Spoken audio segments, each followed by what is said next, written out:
오늘 우리에게 주시는 하나님 말씀은 요한복음 13장 1절 말씀입니다. 신약성경 169쪽에 있습니다. 요한복음 13장 1절 말씀 제가 봉독하겠습니다. 유월절 전에 예수께서 자기가 세상을 떠나 아버지께로 돌아가실 때가 이른 줄 아시고 세상에 있는 자기 사람들을 사랑하시되 끝까지 사랑하시니라. 아멘.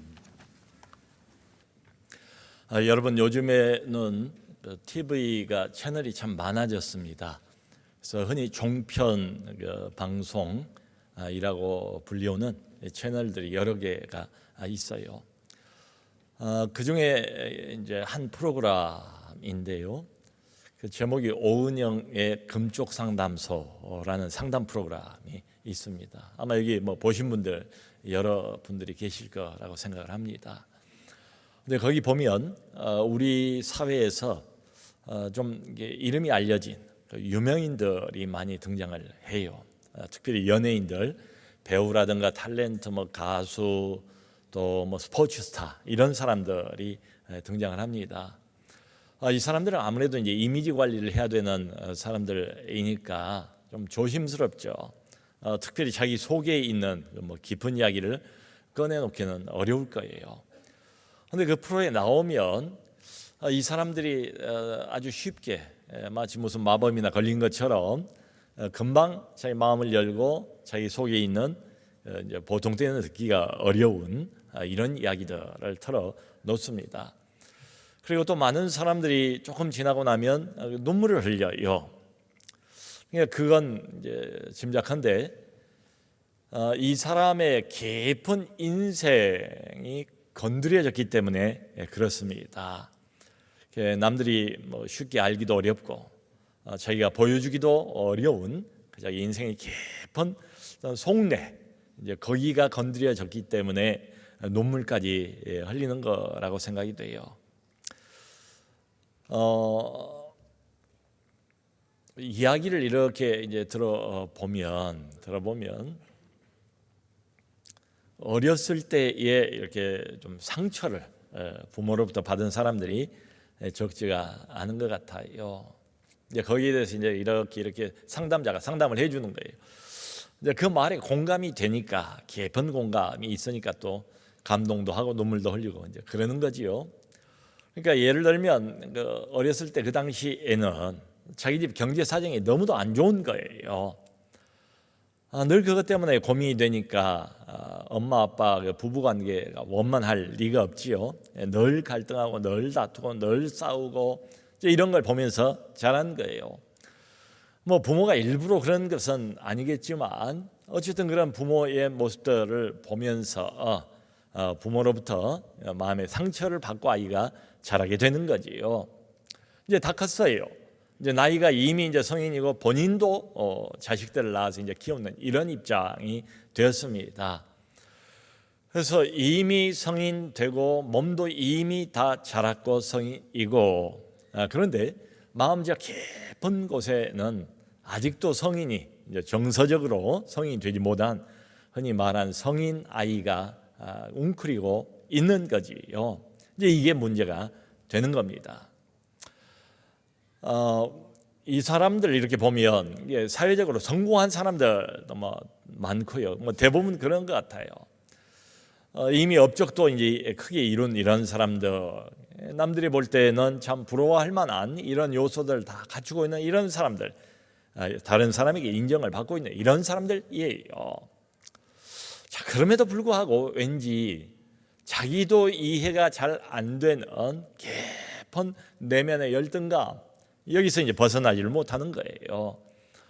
그리고 걸핏하면 자기를 비하하고 또 자기를 정죄하고 자기를 판단하고, 그러니까 자기를 과대평가한 사람들도 주변에 있고 그런 사람들도 문제가 되지만 자기를 지나치게 과소평가하는 이런 경향을 공통적으로 가지고 있어요. 그게 왜 그럴까? 흔히 말하는 그 자아정체성의 영향을 많이 미치는 거지요. 여러분, 자아정체성이란 게 뭘까요? 뭐 한마디로 이 질문에 대한 대답입니다. 나는 도대체 누구인가? 나는 어떤 사람인가? 거기에 대한 대답이 자아 정체성이에요. 근데 이게 대단히 중요합니다. 왜 중요한가 하면 우리는 무의식 중에 나 자신을 이 자아 정체성, 이미 내 안에 확립이 되어 있는 자아 정체성을 가지고 바라보게 돼요. 그리고 이것 때문에 우리가 행복감을 느끼기도 하고 이것 때문에 우리가 불행감을 느끼기도 하고 그렇습니다. 그러니까 매우 중요한 거지요. 여러분, 우리가 어렸을 때 자라면서 참 착한 일 하고 부모 말씀을 잘 듣고 이러면 부모님으로부터 칭찬을 많이 받습니다. 뭐 주변에 있는 어른들이 말 잘 듣고 참 착한 일 하고 이런 아이들을 당연히 칭찬하지요, 인정하지요. 그건 너무나 당연해요. 자, 그런데 이게 조금 과하거나 심해지면 그리고 이제 이게 어떤 자아 정체성을 만드는 어떤 재료가 돼버리면 자칫 잘못하면 여기에 묶여버리게 됩니다. 또 여기에 매이게 됩니다.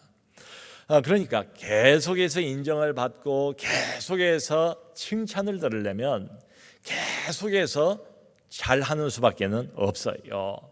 주변 사람들 마음을 만족시켜 주려면 말이지요. 그러니까 공부를 잘해야 됩니다.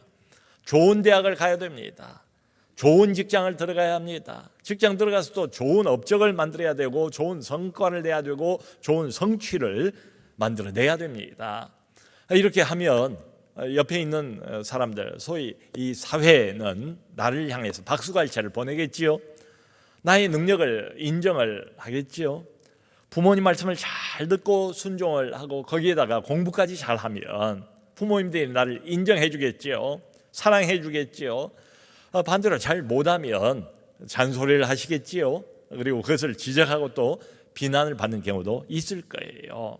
자, 이런 것들이 그러니까 세상의 평판, 그리고 가까운 어른들의 평판, 부모님의 평판, 평가, 이런 것들이 우리의 자아 정체성을 만들어 갑니다. 그리고 이 자아 정체성 때문에 우리는 쉽게 만족하기도 하고 또 쉽게 만족이 안 돼요. 아무리 이걸 하고 저걸 하고 이걸 이루고 저걸 이루고 그래도 왠지 모르게 늘 불만족스러운 이런 인생을 살기도 하고 그렇습니다. 그러니까 이 자아 정체성이라는 것은 우리 삶을 움직이게 하는 매우 강력한 어떤 그 삶의 동기가 되고 있는 게 사실입니다. 이런 면에서 중요해요. 자, 그런데 다른 사람들의 평판, 주위의 평가, 이걸 무시할 수는 없는데요.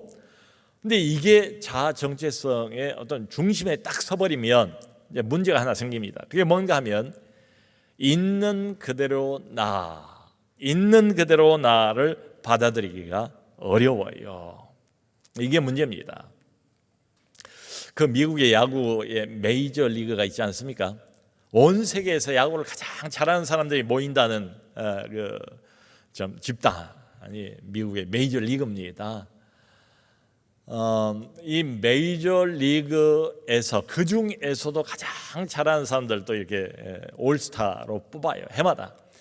그런데 이 올스타에 무려 16번이나 뽑힌 아주 강타자가 한 사람이 있습니다. 이 로드니 카루라는 사람인데요. 로드니 카루, 로드니 카루 이렇게 부르더라고요. 로드니 카루, 이 사람인데, 그러니까 얼마나 잘하면 한두 번도 어려운데 16번이나 올스타에 포함이 됐을까. 근데 어느 날 타임지 기자가 이 사람에게 인터뷰를 한 거예요. 이렇게 물어본 겁니다. 당신의 야구 인생, 선수 생활 중에서 가장 소중한 시간은 언제입니까? 가장 소중한 순간은 언제입니까? 그러니까 기자는 이 사람이 유명한 대선수이다 보니까 아마 야구하고 관련된, 시합하고 관련된 그런 답변이 나올 것으로 이제 예상을 한 거예요. 그런데 전혀 예상하지 못했던 이런 대답을 하는 겁니다. 나에게 있어 가장 소중한 시간은 시합을 다 마치고 집으로 돌아가서 가족들을 만나는 매 순간입니다. 이렇게 대답을 한 거예요. 그러니까 예상과는 너무 다른 의외의 대답이지 않습니까? 다시 한번 물어본 거예요. 왜 그렇습니까? 근데 이 로드니 카류가 이렇게 대답을 합니다. 이 사회는 내가 어떤 성적을 내는가에 따라서 나를 평가합니다. 내 인기도 여기에 따라서 좌우가 됩니다. 그런데 우리 집에 있는 아이들은 전혀 그렇지가 않습니다. 우리 아이들은 하루 종일 아빠가 돌아오시기만을 기다립니다. 내가 시합에서 비록 안타를 하나도 못 쳤을 때라 할지라도 우리 아이들은 거기에 전혀 상관하지 않습니다. 그리고 내가 시합에서 정말 수비를 잘 못해서 큰 실책을 범했을 때라 할지라도 우리 아이들은 전혀 신경 쓰지 않습니다. 그 아이들을 가만히 보고 있으면 이런 생각이 듭니다. 아빠하고 이렇게 노는 이 시간이 인생 최대의 행복이나 되는 것처럼 우리 아이들은 나를 있는 그대로 대해줍니다 라고 대답을 했어요. 성도 여러분, 그렇지 않습니까? 세상 사람들은 나를 있는 그대로 대해주지 않습니다. 항상 내가 무엇을 이루는가, 또 무엇을 만드는가, 낳는가, 어떤 결과를 만들어내는가, 여기에 따라서 세상은 나를 재요, 평가를 해요. 또 한 걸음 더 나가서 나 자신도 나를 평가할 때에 여기 이제 왜곡된 평가를 하는 거지요. 잘못된 자아 정체성을 갖게 되는 거지요. 제대로 평가를 잘 못해요. 있는 그대로 자기 자신을 잘 대해줄지를 모르는 것 같아요. 여러분, 우리는 넌 알 것 없이 알게 모르게 다른 희망사항들을 가지고 그 잣대를 가지고 들이대는 것 아닌가. 희망사항, 이것도 하고 싶고 저것도 하고 싶고 이것도 잘해야 되고 저것도 잘해야 되고 이런 희망사항을 가지고 내 자신에게 접근을 합니다. 그런 잣대를 가지고 자꾸 들이대요. 강요를 합니다. 근데 그 원하는 희망사항대로 우리가 다 할 수 있습니까? 결국 못하는 거지요. 그러면 은근히 그때부터는 비난을 합니다. 손가락질을 합니다. 정죄를 합니다. 이것도 못하고 저것도 못하니까요.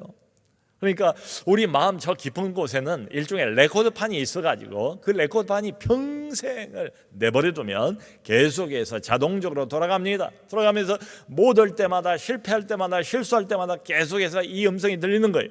너는 이것도 못했어, 저것도 실패했어, 내 그럴 줄 알았어, 너는 원래 그런 애야, 네가 뭘 한다고. 너무 한심하군, 정말 한심하군, 정말 형편없어. 이런 목소리들이 계속 들려온다는 거지요. 성도 여러분, 사실 따지고 보면 이것이 다른 게 아니고 우리가 그토록 싫어하는, 배제하는 율법주의의 핵심이 바로 이것입니다. 율법주의라는 게 뭡니까? 하나님의 거룩한 말씀을 가지고 잘못 그것을 적용을 하는 거지요. 사람에게 하나님의 말씀을 들이대면서 그걸 잣대로 강요를 하면서 이걸 하라, 저걸 하지 말라, 이걸 이대로 지키면 네가 하나님께 인정을 받을 거야, 하나님께 사랑을 받을 거야. 그런데 반대로 지키지 못하면 하나님께 처벌을 받을 거야, 결코 인정받을 수 없을 거야. 이게 율법주의지요. 성도 여러분, 우리가 하나님의 말씀을 백성이니까, 하나님의 백성이고 하나님 자녀니까 잘 지키고 잘 순종하는 게 그게 당연하지요. 그런데 문제는 그게 내 뜻대로 안 된다는 사실입니다. 2023년도 한 해 동안 쭉 지나오면서 어떻습니까? 하나님의 말씀을 제대로 순종하는 거하고 하나님의 말씀을 제대로 지키지 못했던 이런 때하고 마치 천칭의 저울추에 달아본다면 어느 쪽에 무게가 더 갈까요? 아마 이 중에서 제가 짐작하건대는 나는 23년에 하나님의 말씀을 훨씬 더 많이 지켰습니다, 이게 추를 달아보면 훨씬 긍정적인 쪽으로 난 점수를 줄 수가 있습니다. 이렇게 내로라고 자신에게 말할 수 있는 사람이 얼마나 될까요? 그러니까 말씀을 지키기는 원하지만 정말 마음 먹은 대로 안 되는 거지요. 여기서 실패하고 저기서 넘어지고 또 나도 모르게 하나님께 등 돌리고 하나님 까맣게 잊어버리고 세상하고 짝하고 살고 이런 경우들이 너무너무 많았지요. 잘 못 지키는 거예요. 참 던지고 싶은 질문은 우리가 하나님 말씀을 잘 못 지키는 경우에는 하나님이 우리를 사랑하지 않는 것인가? 하나님은 그러니까 우리가 하나님 말씀을 제대로 지킬 때만 우리를 예뻐하시는가, 인정하시는가, 사랑하시는가? 하나님의 말씀을 잘 지키지 못할 때, 불순종할 때, 그때는 하나님이 오히려 우리를 미워하시는 것인가? 우리를 멀리 하시는 것인가? 쳐다도 안 보는 꼴보기 싫은 이런 사람이 되고 마는 것인가? 이런 질문입니다. 결코 그렇지 않습니다.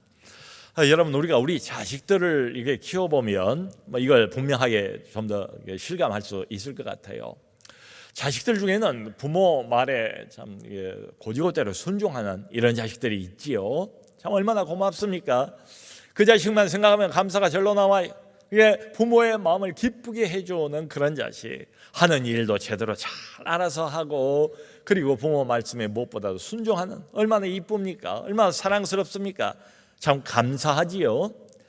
자, 그런데 그런 자식만 있는 건 아니잖아요. 완전히 반대로 나가는 자식도 있습니다. 무슨 말이든 부모 말을 잘 안 들어요. 부모 말을 잘 안 들을 뿐 아니라 자기가 해야 하는 일도 앞가림도 잘 못해서 늘 이게 불안한 이런 자녀도 있지요. 그러니까 부모에게 불순종하고, 그리고 뭐 하나 제대로 하는 것도 없고, 그래서 나중에 나이는 먹었지만 사는 걸 보면 되게 힘들게 살아가는 이런 자녀들도 없지 않아 있어요. 자, 여러분, 이 두 자녀 중에서 누구를 더 사랑하십니까? 그 말을 잘 듣고 알아서 자기 할 일을 잘하는 그런 자녀는 기쁨이죠. 감사 제목이지요. 그런데 그 자녀에 관해서는 기도할 게 별로 없어요. 감사만 많이 하면 돼요. 잘하니까, 잘 먹고 잘 살고 있으니까 말이죠. 근데 실제로 부모가 마음이 많이 쓰이고 더 안쓰럽고 더 안타깝고 마음이 많이 가고 기도 한마디라도 더 하는 것은 어떤 자식입니까? 그 불순종하고 말도 안 듣고 그러면서 참 지지리도 못나 보이는, 이것도 못하고 저것도 못하고, 그래서 어렵게 살아가는 그 자식이 그래도 마음에 이렇게 맺히는 거예요. 잊지를 못하는 거예요. 그 자식이 자꾸 생각이 나는 거예요. 그리고 마음이 쓰여지고 기도를 해도 한마디라도 더 그 자식을 위해서 기도하게 되죠. 여러분, 이게 부모로서의 갖게 되는 공통적인 심정입니다. 근데 우리 하나님도 그거하고 똑같아요. 오늘 우리가 아까 읽은 요한복음 13장 이게 말씀을 보면 이렇게 나와 있어요. 예수님께서 이제 세상을 떠나서 아버지에게로 다시 돌아갈 때가 이른 줄을 아셨다. 3년 동안 열심히 공생의 사역을 잘 감당을 했습니다. 이제는 할 일을 다 했습니다. 마지막 한 가지가 남았습니다. 십자가 사건입니다. 그런데 요한복음 13장의 배경이 뭔가 하면 바로 이날이 목요일입니다. 그러니까 십자가에 못 박히시기 전날입니다. 딱 하루 남았어요. 마지막 순간입니다. 자, 예수님께서 마지막 순간을 맞이하게 되셨는데요. 예수님께서 우리가 주목할 건 이겁니다. 무엇을 하셨는가 궁금하지 않습니까? 예수님이 지상 사역을 다 마감을 하고 마치는 그 마지막 순간에 예수님께서 마지막으로 하신 일, 그게 바로 우리가 읽었던 1절 본문의 내용이에요. 예수께서 아버지께로 다시 돌아갈 때가 이른 줄 아시고 세상에 있는 자기 사람들을 사랑하시되 끝까지 사랑하시니라. 아멘. 예수님께서 마지막 순간이 왔다는 걸 아시고 딱 한 가지 일을 하셨대요. 그건 뭔가 하면 세상에 아직도 남아있는 자기 사람들, 자기 제자들, 이제 이 사람들이 결국은 하나님 나라를 바톤을 이어받아야 되지 않습니까? 교회를 이 땅에 세워야 될 사람들 아닙니까? 그 사람들, 근데 아직 완성이 안 된 사람들, 한참 미숙해 보이는 이런 사람들, 이 사람들을 사랑하셨대요, 예수님께서. 근데 여기 이제 하나 수식어구가 더 붙어 있어요. 이 수식어구가 굉장히 중요합니다. 왜냐하면 이게 마지막 순간이기 때문에. 사랑하시되 끝까지 사랑하셨다. 그러니까 예수님께서는 자기의 무슨 일신상의 안위, 여기에는 전혀 관심도 없어 보입니다. 오직 한 가지 마지막 순간까지 예수님께서 하기를 원했던 것, 예수님이 하셨던 이 일은 뭔가 하면 세상에 남아있는 자기 사람들을 끝까지 사랑하셨다. 여러분, 이 본문의 내용을 보면 예수님께서 분명하게 그걸 인식을 했어요. 시간이 얼마 안 남았다. 그러니까 하루 24시간밖에 없어요. 지금 그 순간입니다. 그걸 예수님께서 아셨대요. 그리고 지금 자기 주변에 이렇게 삥 둘러 진치고 있는 이 사람들 모두가 조금 있다가 자기를 버리고 다 배반하고 도망갈 거란 걸 예수님께서 아셨죠. 그리고 이 제자들 중에 한 사람은 스승인 자신을 팔아 넘길 거라는 것도 예수님께서 아셨지요. 그리고 결국은 다 뿔뿔이 흩어져 버리고 홀로 십자가에 매달려서 하나님의 진노와 저주를 다 받아내셔야 한다는 것도 예수님께서 분명히 아셨습니다. 자, 이 모든 것을 예수님께서 다 아시고 난 다음에 마지막 순간에 하신 행동 하나가 있어요. 그게 뭔가 하면 제자들의 발을 하나씩 하나씩 씻기는 일입니다. 오늘 본문 이후로는 아주 자세하게 그 내용이 적혀져 있어요. 세상에 있는 자기 사람들을 있는 그대로 모습 그대로 끝까지 사랑하셨는데 그걸 어떻게 표현하셨는가 하면 제자들의 발을 씻겨 주시기 시작합니다. 겉옷을 벗으시고 수건을 허리에 두르시고 대야에 물을 떠서 한 사람 한 사람 정성스럽게 마음을 담아서 제자들의 더러운 발을 예수님께서 씻겨 주십니다. 여러분, 이 사람들이 과연 발 씻김을 이렇게 받을 만큼 가치가 있는 사람들일까요? 우리가 객관적으로 볼 때, 인간적으로 볼 때는 그 반대지 않습니까? 정말 별 볼 일 없는 사람들, 별 볼 일 없는 사람들, 그야말로 못난 사람들, 초라한 사람들. 지금 이 모양 이대로 어떻게 하나님 나라를 이 사람들에게 맡길 수 있습니까? 그야말로 믿을 수 없는, 결코 믿을 수 없는 그런 사람들이에요. 한결 다 그랬습니다. 너나 할 것 없이 12사람 다 똑같아요. 그런데 이런 제자들을 예수님께서 사랑하셨대요. 사랑하시되 보통 사랑한 것이 아니고 끝까지 있는 모습 그대로를 예수님께서 사랑하셨다. 여러분, 예수께서 이 제자들을 사랑하신 이유가 제자들이 예쁜 짓을 해서 지금 사랑하신다는 그런 이야기입니까? 제자들이 말씀을 알아먹고 말씀대로 순종하기 때문에 사랑하신다, 이런 이야기겠습니까? 제자들이 용감무쌍하게 믿음에 근거해서 할 행동을 올바로 하기 때문에 예수님께서 제자들을 사랑하신다, 이런 이야기가 아니죠. 오히려 그 반대지요.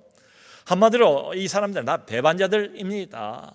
이기적인 사람들입니다. 그리고 한 사람 한 사람 12사람 똑같습니다. 하자가 많은 사람들, 써먹기 곤란한 사람들, 여기저기 약점이 많은 사람들, 그리고 3년이나 가르쳤지만 여전히 영적으로 미숙한 사람들, 스승은 곧 십자가와 죽음을 앞두고 있는데 모였다 하면 서로 누가 크냐 이것 가지고 쌈박질하는 이런 사람들 아닙니까? 아직까지도 말이에요. 3년이 지났지만 그야말로 미숙에도 너무 미숙한 이런 사람들이에요. 근데 이런 모든 제자들을 지금 있는 모습 그대로를 끝까지 사랑하셨다. 마치 부모가 아이를 사랑하는 게 뭘 잘해서 사랑하고 못해서 사랑을 안 하고, 그러니까 못하면 안타깝고 잘하면 기쁘고 사랑하는 건 다 똑같아요. 안 그렇습니까? 그런 것처럼 부모가 내 자식이기 때문에 무조건 사랑을 하는 것처럼 하나님께서도 이 제자들을 있는 모습 그대로 끝까지 사랑하셨다. 이게 우리의 정체성입니다. 그 미국 캘리포니아의 세들백 교회에서 이제 목회를 하셨던 릭 워렌 목사님이 이제 지금 은퇴를 했습니다. 근데 그분이 한 번은 어떤 큰 교도소의 재소자들에게 설교를 하러 갔대요. 가보니까 재소자가 무려 5,000명이나 돼요. 그 5,000명이 이제 강단에 다 모여가지고 예배를 드리고 이제 목사님 설교를 이제 들어야 하는데 분위기가 전혀 설교를 할 만한 분위기가 못 되는 거예요. 서로 잡담이나 하고 어수선한 분위기, 단 한 사람도 하나님 말씀에 귀를 기울일 준비가 돼 있는 사람이 없어 보이는 이런 분위기입니다. 강대상이 있는 것도 아니고 맨 바닥 땅바닥에서 이야기를 해요. 있는 거라고는 손에 주어진 마이크 하나밖에 없습니다. 그래서 이 마이크를 들고 이 목사님이 갑자기 호주머니에서 $50짜리 지폐를 꺼냈대요. 이걸 5,000명 되는 재소자들에게 보이면서 이렇게 물어봤습니다. 여러분, 혹시 이 $50짜리 지폐를 원하시는 분이 여기 있습니까? 했더니 5,000명 모두가 다 일제히 손을 들더래요. 이게 사람들이 계속 보는 앞에서 일부러 그 지폐를 구겼습니다. 구겨서 가장자리를 좀 찢었습니다. 찢고 이렇게 물어봤습니다. 지금도 그러니까 지금도 이 50달러짜리 지폐를 원하시는 분이 있습니까? 그랬더니 이번에 또 다 일시에 손을 들고 표시를 했답니다. 다 원한다는 거지요. 좀 구겨졌지만 뭐 어떠랴 싶은 거죠. 이번에는 일부러 목사님이 그런 거지요. 이 지폐 위에다가 침을 뱉고 땅바닥에 던져서 발로 밟았습니다. 그리고 난 다음에 다시 주워서 이걸 들고 이래도 이 돈을 원하는 분이 있습니까? 물어보니까 이번에도 어김없이 모두가 다 손을 들었습니다. 그 광경을 보고 목사님께서 바로 이어서 이렇게 말씀을 하셨어요. 여러분, 바로 이것입니다. 우리의 아버지가 되시는 하나님께서 우리를 위해서 해주신 일이 바로 이것입니다. 지금 여러분들은 이 지폐처럼 찢겨지고 버려지고 짓밟혀 있는 상태입니다. 그럼에도 불구하고 하나님이 보시기에는 단 1달러의 가치도 떨어지지 않았습니다. 여러분, 이게 하나님께서 우리에게 허락하신, 하나님이 우리에게 부여해 주신 진짜 정체성이에요. 사람들은 내가 하는 일, 내가 이룬 업적, 성취, 성공과 실패, 여기에 따라서 나를 평가합니다. 또 나 자신도 나를 얼마나 왜곡되게 대하는지 모르겠어요. 있는 그대로 내 모습을 직면한 적이 과연 언제인가 싶을 정도예요. 그런데 우리 하나님께서는 있는 모습 그대로 나를 사랑하시고 사랑하시되 그것을 끝까지 사랑하셨다. 그러므로 성도 여러분, 우리가 우리 자신을 평가할 때에 결코 내 자신의 생각만을 가지고 접근해서는 안 되겠습니다. 또 내가 나에 대해서 갖는 느낌이 있잖아요. 내가 갖고 있는 어떤 기왕의 그 느낌을 가지고 나를 대해도 안 될 것 같아요. 그러면 어떻게 해야 될까요? 우리는 하나님의 시각을 가지고 나를 바라봐야 맞지요. 하나님의 마음, 다른 사람이 뭐라 해도, 누구가 나를 손가락질하고 나를 비난하고 실패자라고 형편없는 사람이라고 뭐라고 구설수에 나를 올려도 상관없어요. 사람들의 평가일 뿐이고, 사람들의 평가라는 건 늘 왔다 갔다 하지 않습니까? 거기에 우리가 매달릴 이유가 무엇입니까? 우리 인생을 거기에다가 허비할 이유가 무엇입니까? 하나님께서 나를 향해서 어떤 마음을 가지고 계시는가, 이게 제일 중요해요. 왜냐하면 이분이 나의 주권자시잖아요. 이분이 내 인생의 주인 되시잖아요. 여러분, 성경에 의하면 나는 누굽니까? 우리의 진짜 자아 정체성은 뭡니까? 나는 어떤 존재입니까? 성경이 반복해서 말하고 있지 않습니까?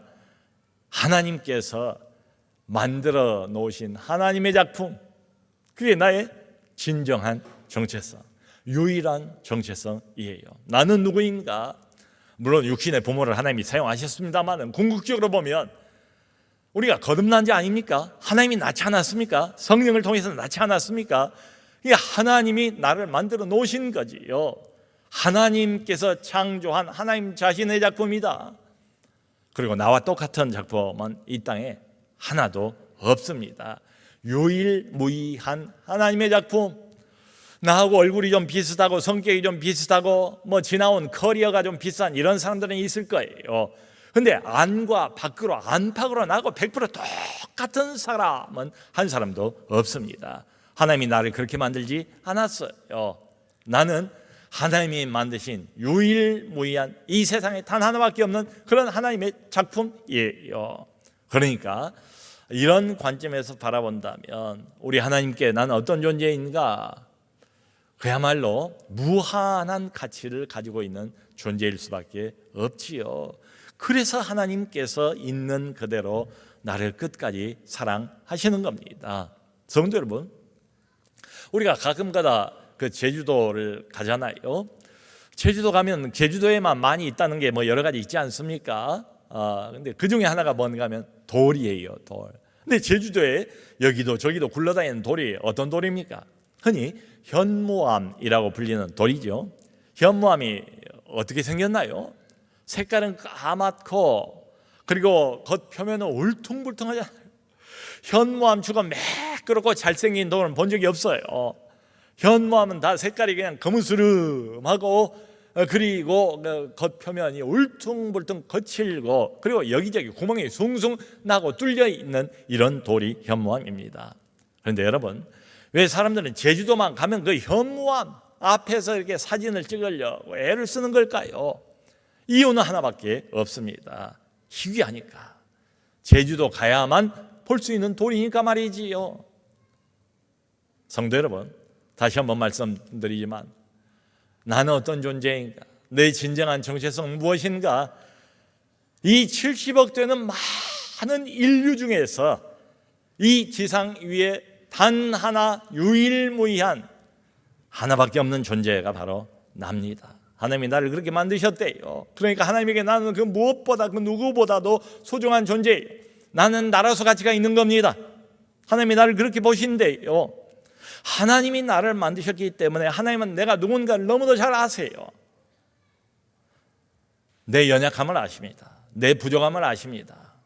내 실수를 아십니다. 내 실패를 아십니다. 내가 어떤 자인가를 하나님이 다 아세요. 한없이 미숙하고 한없이 못나 보이는 부분들까지도 하나님께서 정확히 아십니다. 그럼에도 불구하고 정죄하지 않습니다. 비난하지 않습니다. 이 말씀 그대로지요. 세상에 있는 자기 사람들을 사랑하시되 끝까지 사랑하시니라. 이들이 변화해서, 이들이 이쁜 짓 해서, 이들이 하나님께 영광을 돌려서 예수께서 이들을 사랑하신 게 아니잖아요. 있는 그대로 하나님이 선택했으니까, 하나님이 구원했으니까, 하나님이 너는 내 것이라고 하나님 손 안에 그 인생을 붙잡았으니까 그것 자체로 귀한 거지요. 하나님은 있는 그대로 우리를 사랑하십니다. 오늘 12월 31일 2023년도의 마지막 날입니다. 끝날입니다. 우리가 이 끝날에 서서 꼭 기억해야 될 것은 바로 이 사실 아닐까요? 하나님께서는 내게 진짜 정체성, 영적인 정체성, 영원한 정체성을 내게 하나님이 부여해 주셨는데 그건 뭔가 하면 내가 어떤 모습을 보인다 할지라도 내가 얼마나 못나고 얼마나 미숙하고 얼마나 형편없고 내가 나를 생각할 때도 정말 못난 사람인 것 같아요. 나를 참을 수가 없어요. 나를 용서할 수가 없어요. 나는 그런데 하나님 저분은 있는 모습 그대로입니다. 거기서부터 시작을 하는 거예요. 그 모습이 끝이라는 것 아닙니다. 그 모습 잘했다는 이야기도 아니에요. 중요한 건 이겁니다. 못나 보이고 실패만 거듭하는 그 자식을 그러기 때문에 내가 미워하는 게 아니라 그러기 때문에 더 애착이 가고 더 애절하고 더 기도해주고 더 마음이 쓰이는 것처럼 하나님도 그렇게 우리를 사랑하신다. 우리가 2023년 마지막 날 꼭꼭 기억하기를 원하는 것은 하나님께서는 우리를 앞으로도 사랑하셔야 있는 모습 그대로 사랑하신다. 그리고 끝까지 하나님이 사랑하신다. 이 사실을 굳게 믿고 이 진리를 붙드시고 새해에도 우리를 끝까지 사랑하시는 그 하나님 함께 손잡고 동행하는 우리 모두가 될 수 있기를 주님의 이름으로 축원합니다.